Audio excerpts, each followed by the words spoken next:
what really got us going, what's got us all going this week is this Detroit Lions team. Super Bowl expectations, now 2 games out of the playoffs. I'm saying one more time, 2 games out of the playoffs. That does not make sense. Out of the freaking playoffs. Spinny, I know we kind of set sails on our Super Bowl expectations. But a conversation that Stick's been having, I've been arguing on Twitter, is the window for the Super Bowl expectations closed and or closing. Closed? Yeah. No. Closing? No. Closing time. You have your core. You have the pieces that are going to be there. You need to change how you complement them. You need to add ancillary pieces, and you need to have a better draft than you did a couple years ago, which is the big hiccup, because that draft 2 years ago should have been guys that were seeing real minutes this season. But unfortunately, literally not a single one of them is going to be taking a snap for you this week. And that is not something that you can get away with. So, no, the window's not closing. You still got all your pieces. You just locked them down. They're still young and very talented. You just need to get an offensive coordinator, and you need to reload in the trenches a little bit. Nicholas, is Detroit Lions Super Bowl window closed and or closing? Close. This team will never win again. No, the window's not closed. Brad Holmes completely botched the whole entire Frank Ragnow dilemma. That is it in my eyes. The reason this team is not super successful right now is because our interior offensive line absolutely sucks. I mean, Tate's coming along. Mahogany was coming along, but those guys are guards that you were asked to put on a Super Bowl team, a 6th-round pick and a rookie, and a Graham Glasgow that to me shouldn't, he should be a backup on a Super Bowl team. Flat out. That's what it is. And they didn't draft and develop pieces behind these guys, so that is the biggest reason that this team is down in the dumps, 2 games back, must win against Dallas this Thursday. It's because Brad Holmes didn't do his job to be ready for Frank Ragnow retiring in his bionic toe. Obviously, he wasn't even 30 yet. It's typically like you don't see it, but the writing was on the wall with Frank, so I 100% blame Brad Holmes for this. How does he fix it?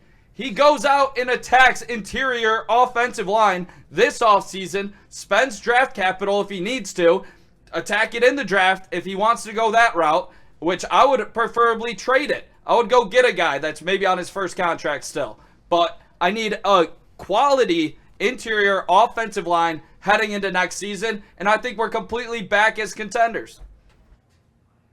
Super Bowl contenders. Want that to be clear. Yeah. I can't say it's close. This is why I told you guys so if there's still moves that could be made.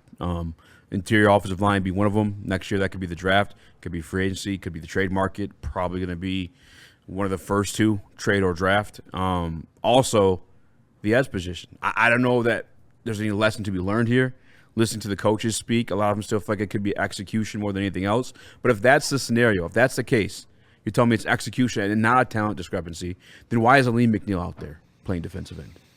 If you're sufficient enough at defensive end position talent-wise, then why do you have your defensive tackle out there? And then you tell me why, we want our best players in the field. Oh, so it is a talent So it thing. is a talent thing. You know what I'm saying? And I just hope Brad learns from that piece alone, because right now, look at the Detroit Lions pass rush.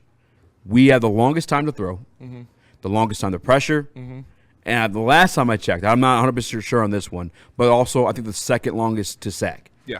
And then we also averaged the largest or the longest target depth, meaning pass rush and pass coverage aren't married right now. Not great. They're separated. These guys got all day in that pocket to throw the ball as deep as they want and get up in that end zone for 6. Pause. And, you talked about different things going on in the season kind of being a melting pot of just shitty situations for the Detroit Lions. But when you looked at it and you walked into the season, even without Frank Ragnow, and even you knew with not a good option opposite Aiden Hutchinson, you felt comfortable because the pieces you had out there and the playmakers you had. Well, now you're down an all-pro in Kirby Joseph. You're down an all-pro in Sam Laporta. You're down your starting cornerback who you expected to take the CB1 leap in Terrion Arnold. You're down your backup tight end in Brock Wright. You're down all of these pieces, and you don't have anybody to really lean on to make up for it. And that's the problem. I've talked about like the specific pieces being gone and how Frank Ragnow and Kirby Joseph clean up for so many of the other mistakes on those sides of the ball. And then when you're starting to get backups and third string guys in there, it's just going to look worse and worse. And we know that you want to build from the inside out. Well, right now the Lions are decomposing from the inside out. They are decomposing in the trenches, and it's the offensive line falling apart, and it's the pass rush not getting home. And when you don't have a guy like Kirby Joseph to pick off any attempt that gets sailed or is an overthrow, then things aren't going to look as good, man. So, yeah, you just need to clean up your interior offensive line. You do, and you need to get a fucking pass rusher. I mean, we've been saying it for about 4 years now. That's what's frustrating. That's infuriating. That's the infuriating part. I had some fucking idiot on Twitter like, "Oh, you finally know what you're saying, huh?" Because I was like, Brad Holmes. I was like, "What the fuck are you talking about? I've been bitching about this since Chase Young, buddy. So don't fucking tell me, oh, at least you're keeping Brad honest now." I know. The part with shit like that sucks is like Lions fans who faces the brunt of both of them. By people just don't know what the fuck's going on. We faced criticism. We wanted a pass rusher 2 years ago when you were in the NFC Conference Championship game, remind you, and then you're facing it now. You always rode Brad. What are you talking about? Yeah. Chris, I apologize. You didn't get the answer on the closed window stuff, and I forgot actually the second question I was going to ask you. So if you want to turn the closed window, why are you gay? So the closed window is not. I'm not gay no more. In the NFL, you can go from the bottom to the top very easily. You're looking at it right now in our division, and it sucks to admit it, but right now the Chicago Bears are looking like a real team. What the is going on with my life? And they just made some moves, so it's always going to be available for you, especially when all of your best guys, all of your best players, pound for pound. Not even trying to hate on golf, but if you're just talking like the pound-for-pound best players, the Gibbs, Hutch, Panay, they're all young. Like, they're all players that just got extended. So they are here for multiple years. You have a core that is built. It will get harder now that you've paid them that money, but the window is absolutely not closed, especially when you see that any offseason – some big name can become available. You can make some move. Like, it's just in the NFL, worst to first. That's where it's birthed. Any given Sunday. Mm-hmm. You're telling me that the league that has those two coined phrases, your window's closed? I don't buy it. I don't buy it. That was the second question I was going to ask you. I saw there's 3 people when I quote tweeted Stick's clip who told me the window doesn't exist. There's no such thing as windows. I don't agree with that at all. I think you have a window of opportunity, and you strike, you don't. And like, well, what happened to the Patriots? The window not closing the Patriots for a good five years from Tom Brady left? Mm-hmm. Like, what are you talking about? Reopened the window. They drafted a quarterback, and he's a stud. Yeah. That'll open your window pretty quick. That'll open the window. And then the other thing, the other guy who was like, his argument was, look at Amazon. Is their window closed? What are you fucking talking about? What are you fucking talking? Amazon's not competing for a championship. Amazon doesn't have players depreciating in value every time they hit that field because of abusive sport. Amazon. They don't have players on fucking contracts with salary caps. What the is going on Amazon with my life? Prime? Amazon Prime. All right, well, it's a good business. You told me to stop arguing with Cousins in the chat. You got to stop arguing with Cousins. I wasn't even going to reply. He sent a fucking 2-page paragraph, and then somebody's like, "He kind of cooking." I had to reply.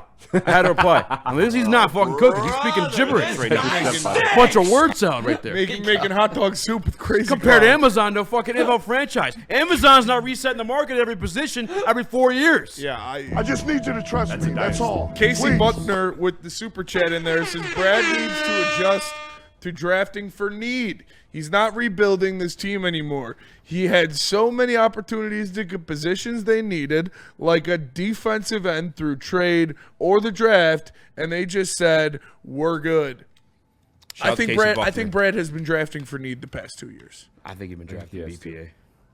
I think the think Tesla Kylie pick Williams is was BPA in the first inexcusable. round? Yeah. I think the Tesla pick's inexcusable. In his eyes. Unexcusable. For sure. Tesla, 3 third-rounders. Jameson Williams, $30 million. You already have an all-pro in St. Brown. We need 3 third-rounders on a wide receiver? Like, come on. Come on. I don't care if he is Puka Nacua. When's he getting the ball? He's not Puka Nacua. I know, but that's why he drafted him. I'm starting him in fantasy this week. Am I crazy? Yes. Is Yes. it a playoff? No, next week playoff. But I kind of need this Feel it one out. to. Oh, you need this one? Yeah. Yeah, then no. That's how it's a crazy start. He's gonna be the wide receiver too. Who's your other Tomorrow, option? no? Crazy start. Really? Who's your other option? Exactly. I don't think it's a crazy start at all. I think it's going to be a high-scoring game. I think he's going to get a lot of targets, and I think Dallas's pass defense is ass.